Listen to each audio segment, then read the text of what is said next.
History host में आपका स्वागत है। तो आज का मेरा नया टॉपिक है सिंधु घाटी सभ्यता के पतन या विनाश के कारण। सबसे पहले तो सिंधु सभ्यता के बारे में मैंने आपको अपने दूसरे वीडियोस में बताया है कि सिंधु सभ्यता कब स्टार्ट हुआ, उसका विशेषताएं क्या है। उसको मैंने बहुत फास्ट रूप में बताया। अगर आप उसके बारे में शॉर्ट में भी जानना चाहते तो आप मुझे कमेंट में ज़रूर बताइएगा।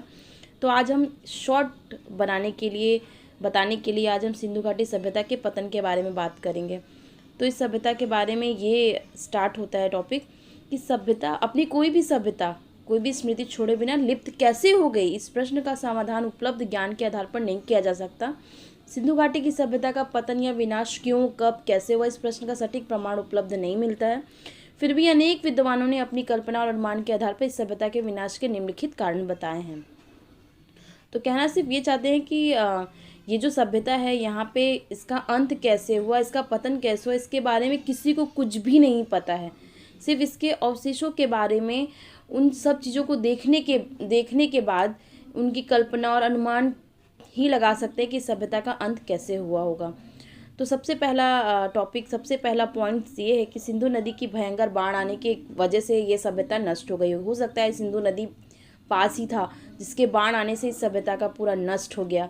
इसके अलावा सेकंड पॉइंट है आर्य तथा सिंधु सभ्यताओं या वासियों के मध्य घमासान युद्ध हुआ होगा, जिससे सिंधु वासियों की पराजय हुई होगी, जिससे यह सभ्यता का नाश हुआ होगा। थर्ड पॉइंट है सिंधु प्रदेश में होने वाली जलवायु परिवर्तन हुए कारण सभ्यता का नष्ट हुआ होगा। फोर्थ है भीषण भूकंप से सिंधु सभ्यता का नामो निशान ही मिटा दिया गया होगा। ऐसा सिर्फ अनुमान लगाया गया है। फिफ्थ पॉइंट है कई वर्षों तक यहाँ वर्षा ही नहीं होगी और बाह्य आक्रमणों से यह सभ्यता नष्ट हो गई होगी।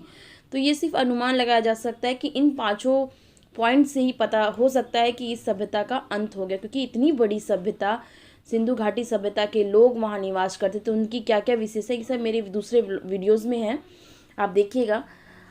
इन सब के होने के बावजूद इस सभ्यता का अचानक से मतलब कैसे पतन हो गया, विनाश हो गया, इसके बारे में किसी को कोई नॉलेज नहीं है। ये सिर्फ अनुमान और कल्पना के आधार पर इस 5 टॉपिक को बताया गया है। तो आशा करते हैं कि आपको ये टॉपिक छोटा सा जो आपको पसंद आया हो। अगर पसंद आया हो तो लाइक, शेयर, कमेंट और सब्सक्राइब करना ना भूलें। Thank you.